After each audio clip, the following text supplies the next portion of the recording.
HPIE 3.0.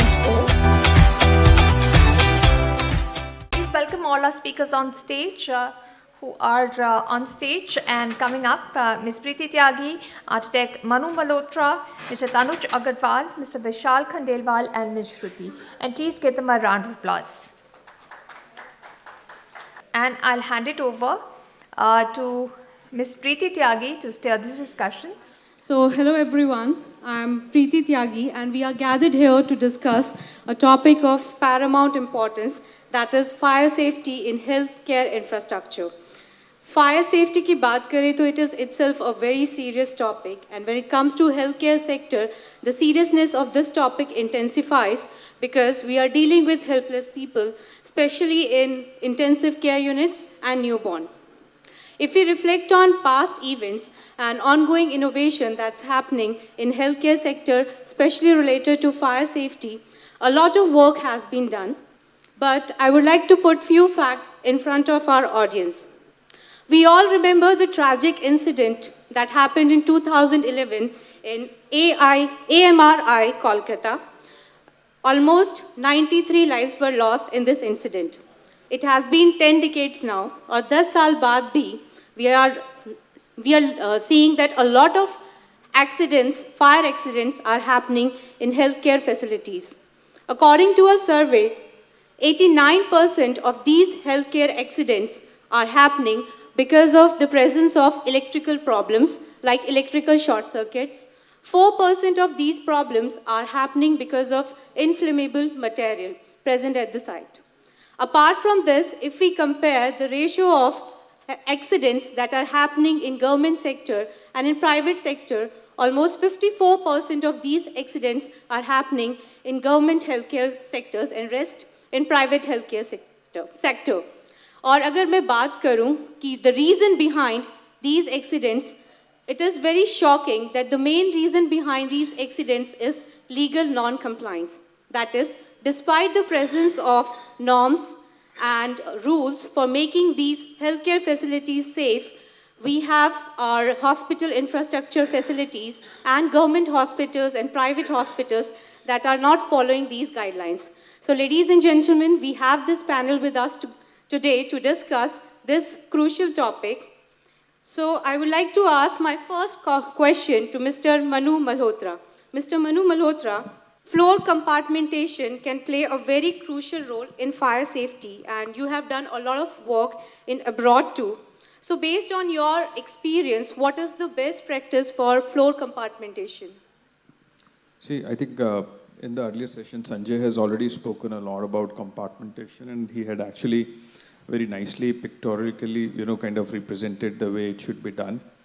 Sandeep is not here. I mean, I think the team has done a considerable amount of job in terms of compartmentation for the National Building Code 2016.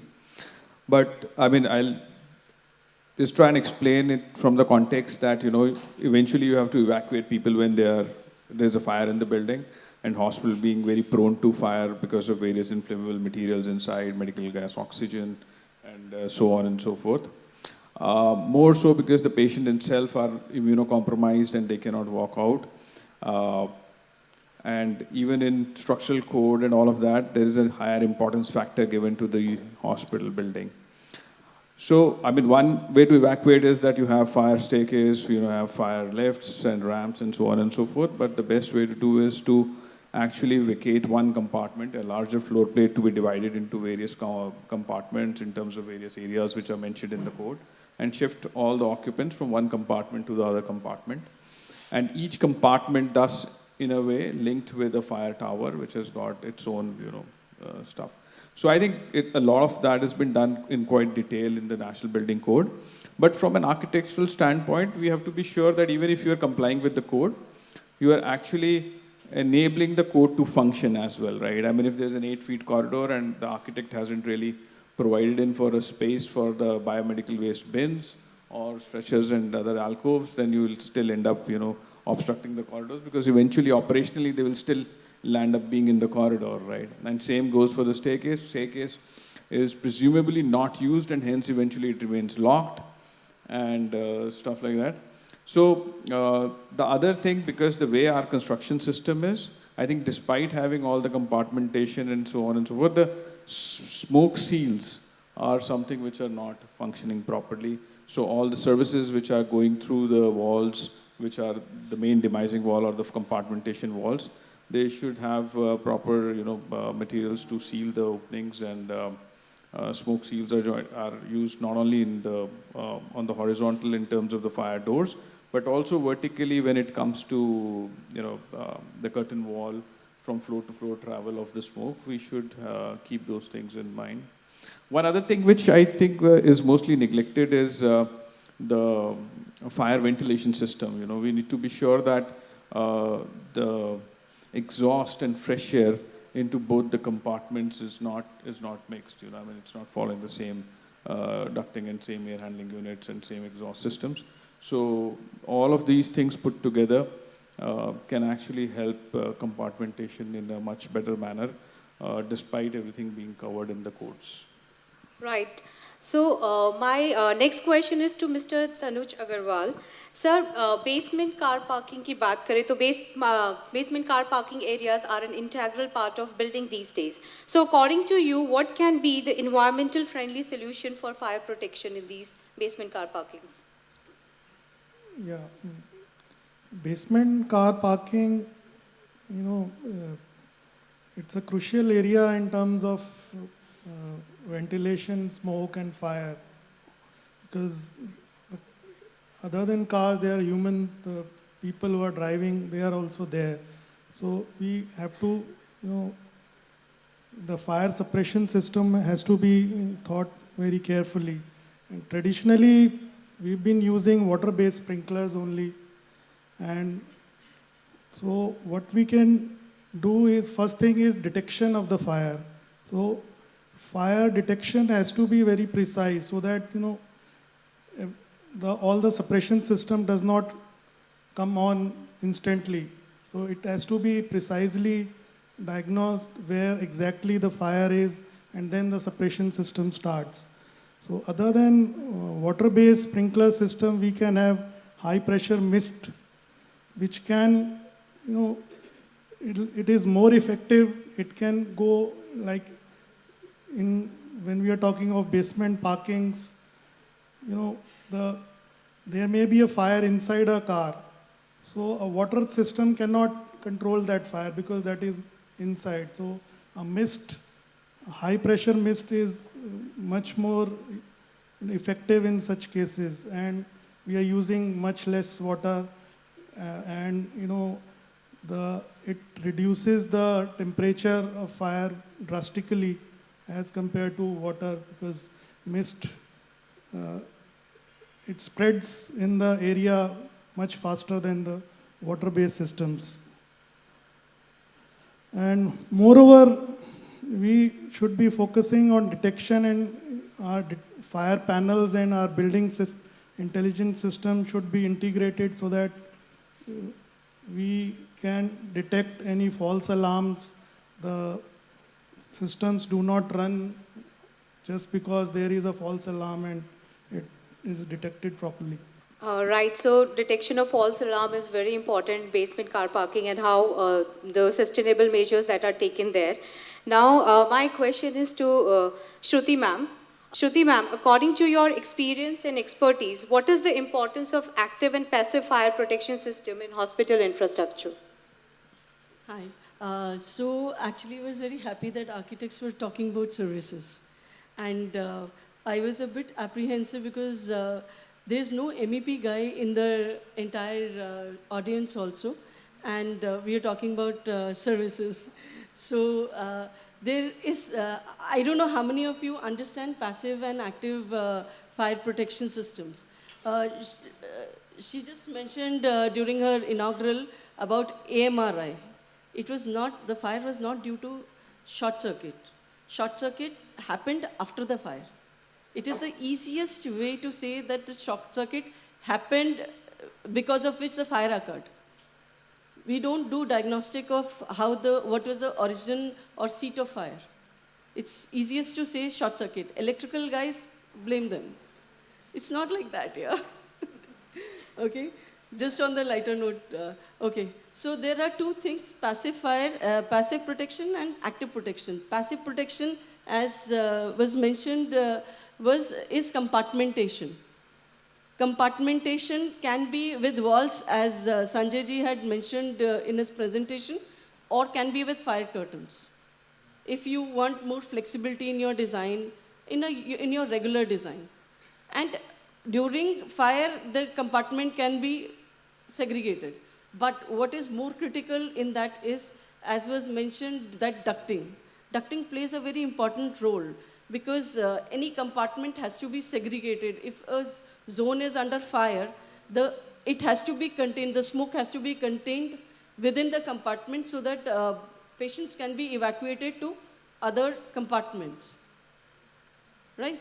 So that is also very critical. If I do not do proper ducting, which I think, to my understanding, happened in AMRI, otherwise there was no reason that superstructure smoke came down to the basement.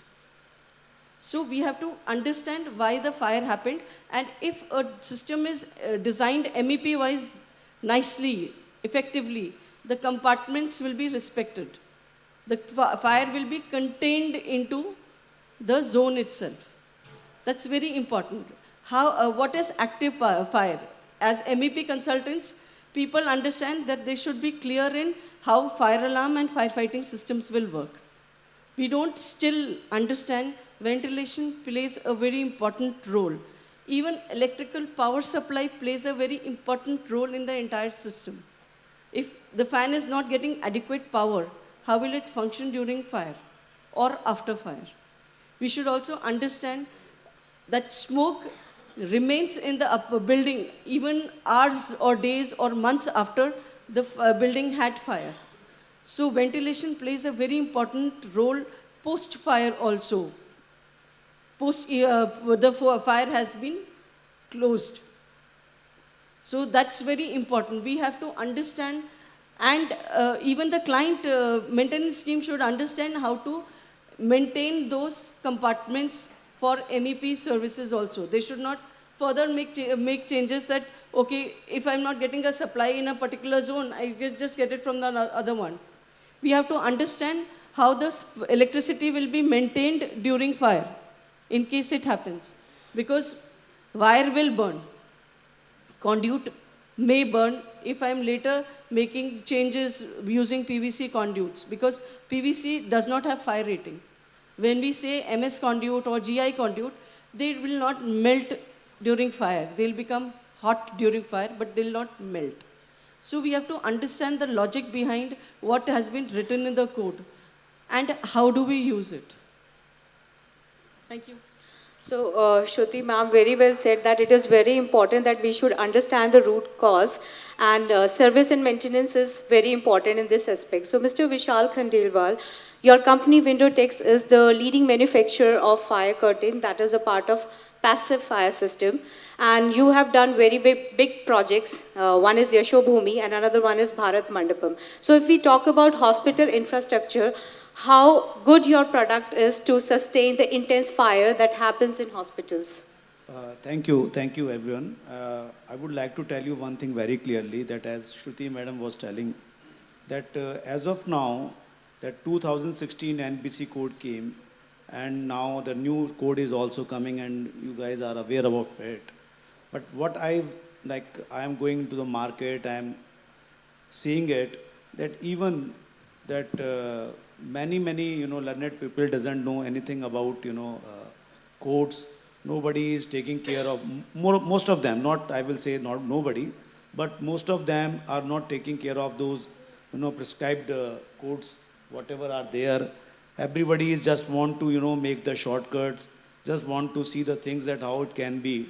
Even right now, I was talking to one nursing home guy in Delhi only, that the fire officer, our Garg Sahab is like, and all the team is behind all of them to go according to the National Building Code. According to that, if they will go for that, 80% of nursing home will be closed, and everybody is having 90%, I believe. 90%. If they will, Some of them have two staircases also. no, because I went to one nursing home, it was around 80 bedded nursing home, and they were not having another staircase. And that corridor was like, less than one and a half. No lift lobby. No, nothing. No lift compartmentation was there. No lift compartmentation was there. They are not designed as nursing homes. They are houses converted to nursing No, homes. no, no. Even I have seen designs of nursing homes. Sometimes, there are discussions which are happening in our office for FLS. They come that, okay, give me a suggestion. When we give the suggestion, that at least segregate the lift and the staircase into one compartment, that in case there is a fire on the floor, a person can be evacuated because he cannot be carried on the shoulder and taken out of the building. So the lift, lobby and staircase should be in one cubicle as specified in the code, so that at least that area is fire safe. People say, no, I will lose area. Yes. My efficiency of the building will go down, so I cannot afford it.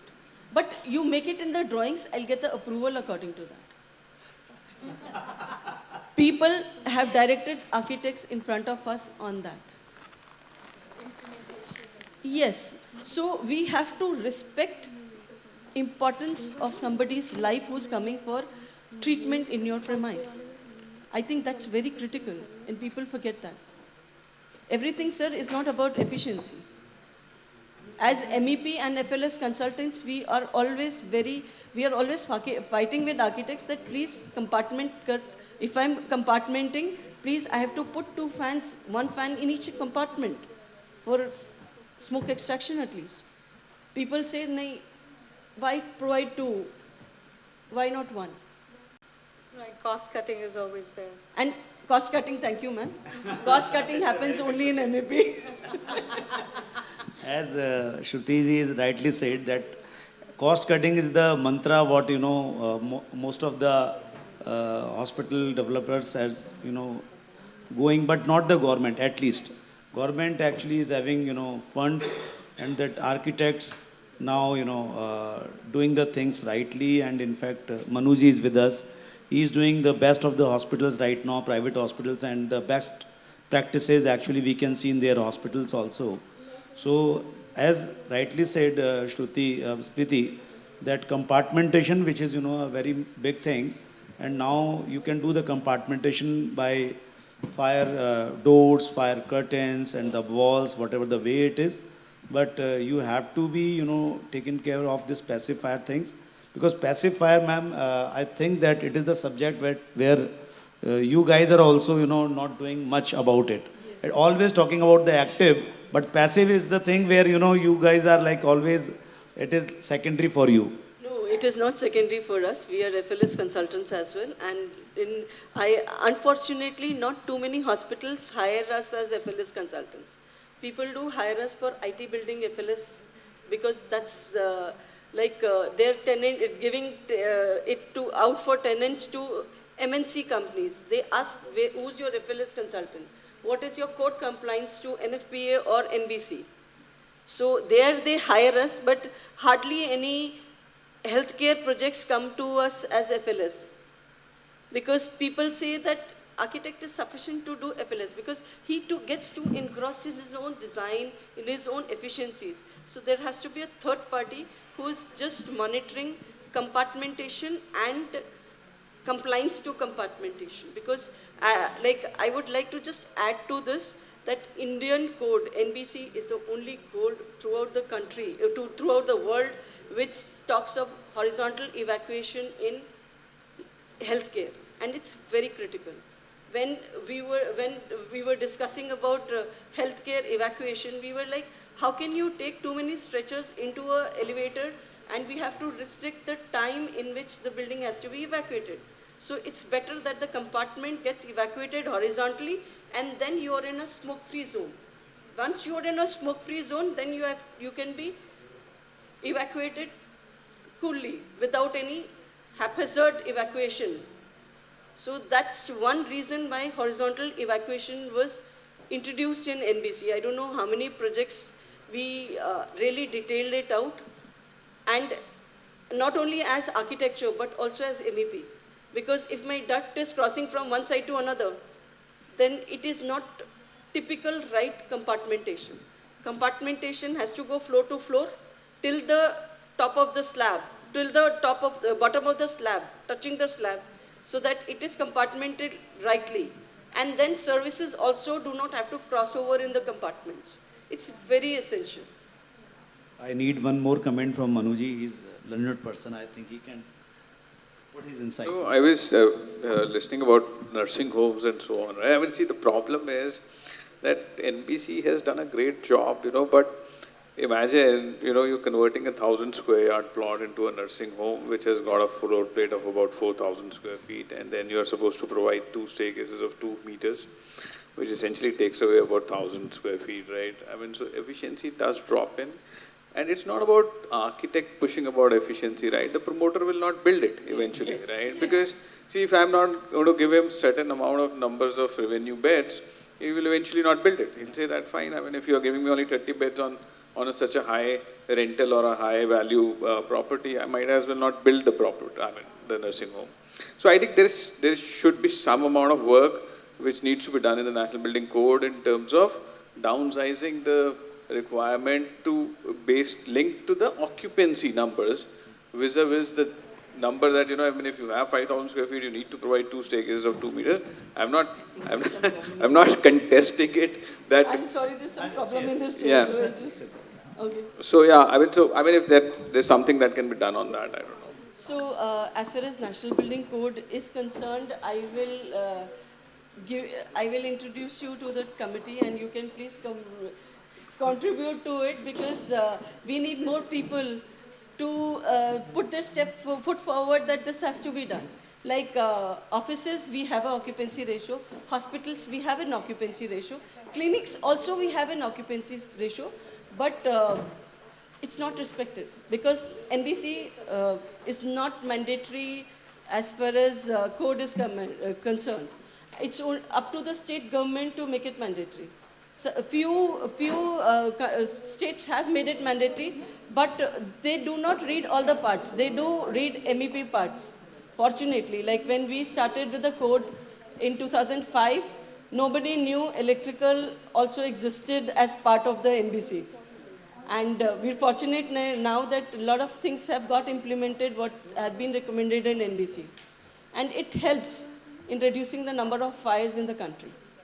So we are starting with the rewriting the code, and you can please give your inputs to BIS committee, or to me, or to Sandeep, or to anybody who is a part of the committee. And we will, I can tell you for sure that each and every comment is discussed in the committee and is responded to the people who are writing the comment. Please contribute, because just doing the design is not sufficient. We have to give back to the society.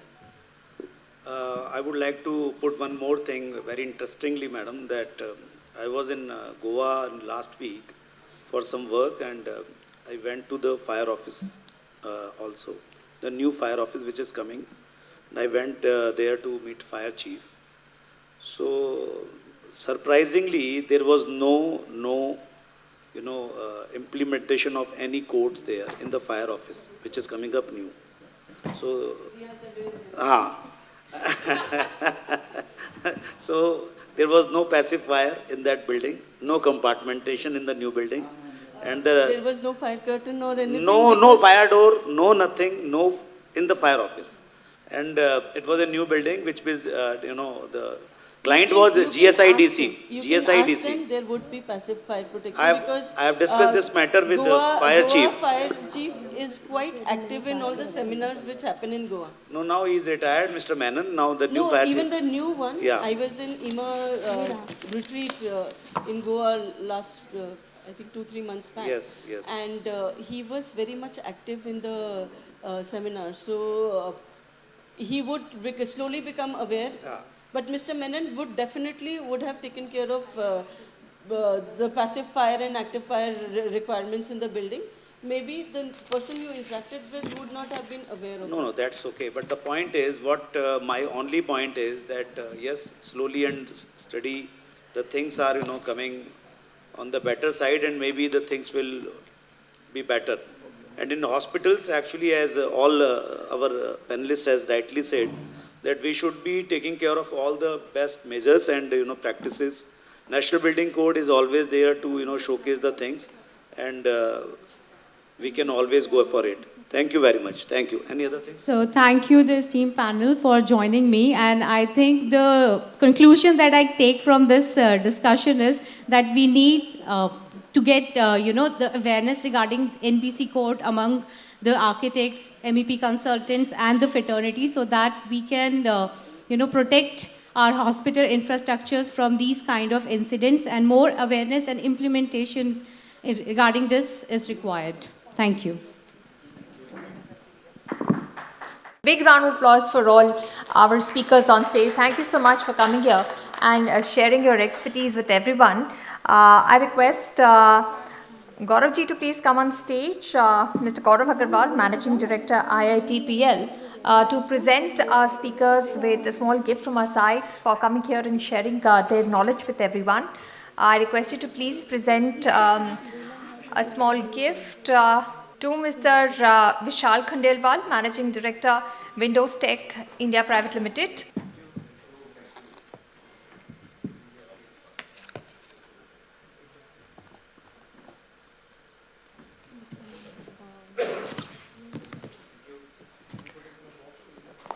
Would request you to present a memento and a plan to Ms. Shruti Goel, Director, Prion Consultants.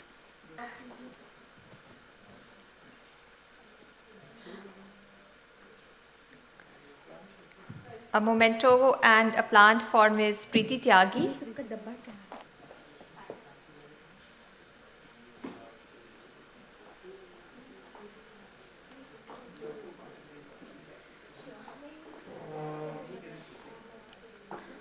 A small gift for Architect Manu Malhotra.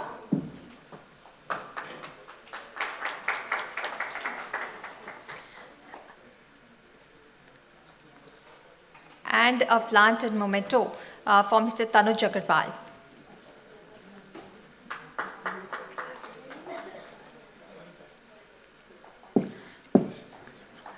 For a group photograph, I will bother all the speakers of our previous session to please come up on stage once again.